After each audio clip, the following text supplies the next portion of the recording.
유월절 엿새 전에 예수께서 베다니에 이르시니 이곳은 예수께서 죽은 자 가운데서 살리신 나사로가 있는 곳이라. 거기서 예수를 위하여 잔치할세 마르다는 일을 하고 나사로는 예수와 함께 앉은 자 중에 있더라. 마리아는 지극히 비싼 향유 곧 순전한 나드 한 건을 가져다가 예수의 발에 붓고 자기 머리털로 그의 발을 닦으니 향유 냄새가 집에 가득하더라. 제자 중 하나로서 예수를 잡아줄 가룟 유다가 말하되, 이 향유를 어찌하여 300데나리온에 팔아 가난한 자들에게 주지 아니하였느냐? 이렇게 말함은 가난한 자들을 생각함이 아니요 그는 도둑이라. 돈꾀를 맞고 거기 넣는 것을 훔쳐가미러라.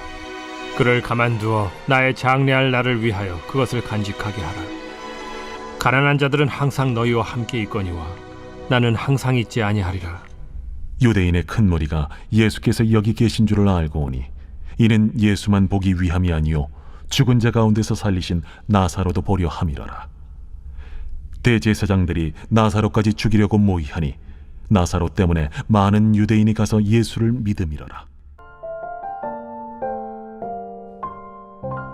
예수님께서는 유월절이 되기 6일 전에 베다니라는 마을에 도착하셨습니다. 베다니라는 마을은 예수님께서 나사로를 다시 살리신 마을이었습니다. 그리고 이 마을에는 지금 잔치가 펼쳐지고 있는데요.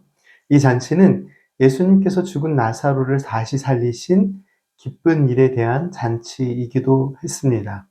나사로의 누이들인 마르다와 마리아는 잔치를 위해 열심히 일을 하고 있었습니다. 그런데 마리아가 이 잔치 자리에서 사람들이 깜짝 놀랄 만한 일을 합니다. 성도님들께서 잘 아시는 대로 매우 값비싼 향유를 가져와서 예수님의 발에 붓고 자신의 머리카락으로 그 발을 닦아드렸습니다. 그리고 값비싼 향유 냄새가 온 집안에 가득 퍼져나갑니다. 이 향유는 보통 향유가 아니라 매우 순전한, 즉 질이 좋은 값이 비싼 향유였습니다. 나드 한 근이라는 것은 요즘 기준으로는 약 300g이 넘는 많은 양이었는데요. 5절 말씀에 재정을 감당하고 있던 제자 가룟 유다의 말에 의하면 300데나리온의 가치가 있는 값비싼 물건이었습니다. 일반적으로 당시 하루 일을 하면 근로자들이 버는 금액이 한 데나리온이었다고 하니까 대략 1년 정도는 열심히 일을 해야 구입을 할 수 있는 매우 가치가 높은 향유였습니다. 마리아는 이런 귀한 가치가 있는 향유를 예수님의 발에 부어드렸습니다. 그리고 제일 먼저 큰 반응을 보인 것은 바로 가룟 유다입니다. 그는 1년 동안 일을 해야 벌 수 있는 이 귀한 향유를 팔아서 가난한 사람들에게 나눠주지 않았냐고 말을 하는데요. 가난한 사람들을 위해 사용했다면 더 좋은 방향으로 쓰일 수 있을 것이라는 의미가 담겨 있는 이 말에 대해서 성경 말씀은 이렇게 기록하고 있죠. 그가 이렇게 말을 한 것이 가난한 사람들을 생각해서가 아니라 그가 재정적인 부분을 담당하고 있었는데 거기에 있는 돈을 훔쳐가곤 했던 사람이었기 때문에 성경 말씀에는 도둑이라고 표현하고 있는데요.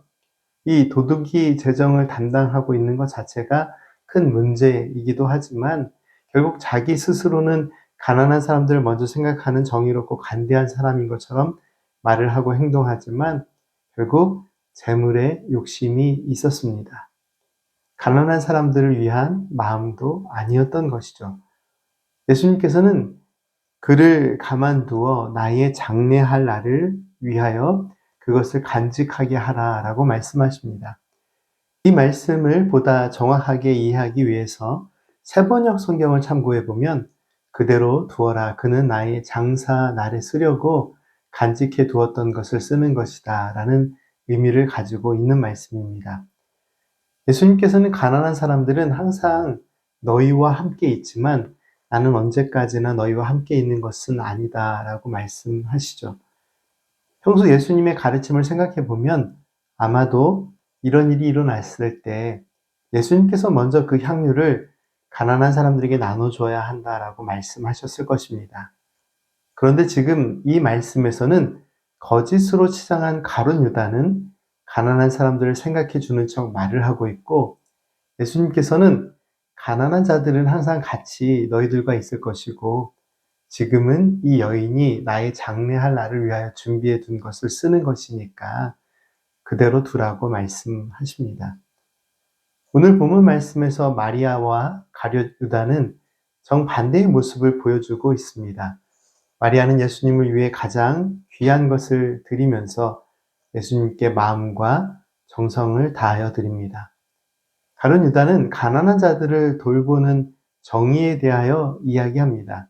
그러나 사실 그 마음에는 참된 사랑이나 섬김의 마음은 없었고 재물에 대한 욕심이 있었습니다. 자신의 것은 단 하나도 포기하지 않으면서 재물을 탐하는 사람이 바로 가룟 유다였습니다. 재물에 대한 이 두 사람의 정반대의 마음을 확인할 수 있는 말씀인데요. 오늘 말씀은 단지 재물에 대한 이야기는 아닙니다.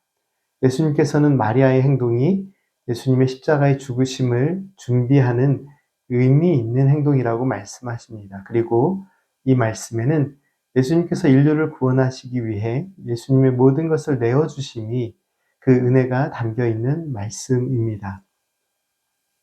가난한 자들을 늘 먼저 살피셨던 예수님이시지만 오늘 본문 말씀의 상황과 배경과 말씀을 통해 예수님께서는 이 세상에서 중요하게 여겨지는 것들이 있겠지만 그 모든 것들보다 더 귀하고 가치 있는 것이 있음을 가르쳐 주십니다. 바로 믿음의 기준, 은혜의 기준인데요. 죄인을 용서하시고 살리시는 십자가의 사랑은 세상의 그 어떤 가치로도 대신할 수 없는 것입니다. 그리고 예수님의 십자가의 사랑에 대한 우리의 감사와 헌신의 삶도 우리가 표현할 수 있는 가장 귀하고 아름다운 믿음의 삶이 되어야 합니다. 예수님의 사랑과 은혜를 향해 자신이 가지고 있는 가장 귀한 향유를 드린 마리아의 그 마음은 우리가 드릴 믿음의 삶의 감사와 헌신의 의미를 다시 한번 돌아보게 합니다. 그리고 또 하나, 오늘 본문 말씀을 통해 함께 기억해야 할 헌신이 있습니다. 이 세상 그 어떤 가치로도 대신할 수 없는 바로 주님의 사랑의 헌신이십니다. 이 세상 그 누구의 헌신으로도 대신할 수 없는 주님의 십자가의 사랑입니다. 우리는 오늘 예수님께 부어드린 향유의 소중한 가치에만 관심을 갖는 것이 아니라 생명까지 내어주시며 모든 것을 다 내어주시는, 죄인들을 구원하시기 위해 모든 것을 내어주신 주님의 그 크신 사랑의 헌신을 기억하면서 오늘 우리에게 주어진 삶을 하나님의 사랑에 합당한 은혜와 믿음의 삶으로 살아갈 수 있기를 간절히 기도합니다. 말씀의 은혜를 생각하면서 함께 기도드리겠습니다. 거룩하신 하나님, 주님의 십자가의 사랑에 감사를 드립니다. 마리아의 정성과 사랑을 담은 향유처럼 저희들의 감사와 헌신이 주님의 기쁨이 되게 하시고 온 집안을 가득 채운 향유의 향기처럼 저희들의 믿음의 삶도 은혜의 향기가 되어 저희들의 삶의 자리와 가정과 교회와 사회를 향해 온전히 퍼지게 하옵소서. 예수님의 이름으로 기도드립니다. 아멘.